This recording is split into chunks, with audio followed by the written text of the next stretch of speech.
Pikat e karburanteve pavarësisht rritjes së masave të sigurisë vijojnë të jenë shënjestra kryesore e grabitësave. Këtë herë preja e radhës ka qenë kjo pikë e ndodhur në autostradën Tiranë-Durrës, afër mbi kalimit të Rinasit, ku agresorët sipas policisë kanë mundur të marrin rreth 1 milion lekë të reja.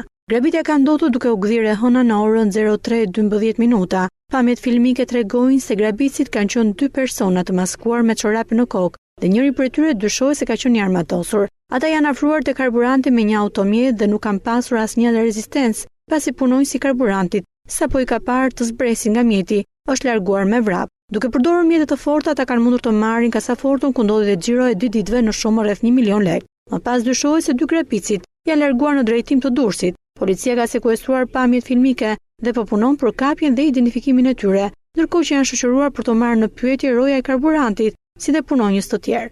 Më herët një tjetër grabitje është shënuar në rrugën nacionale Krujë-Krast, ku 3 persona të maskuar dhe me armë kanë kërcënuar punonjësin e një karburanti dhe i kanë marrë lekët e xhiros, rreth 100.000 lekë. Autorët janë larguar me një mjet tip Audi A3 ngjyrë gri e errët. Ndërkohë një ditë më parë në Korçë, një biznesmen në fushën e aluminit janë marrë shuma të mëdha parash nga 2 kasaforta që u boshatisën nga 3 persona të maskuar. Në dëshminë e tij dhe në polici, ish 60 vjeç pretendon se janë marrë 10 milion lekë shqiptar dhe 70.000 pound. Autorët kanë hyrë në dhomën e gjumit dhe nën presionin e armës kanë mundur të marrin 2 kasaforta. Për të treja ngjarjet janë duke vijuar hetimet dhe deri tani nuk ka asnjë emër autorit të dyshuar.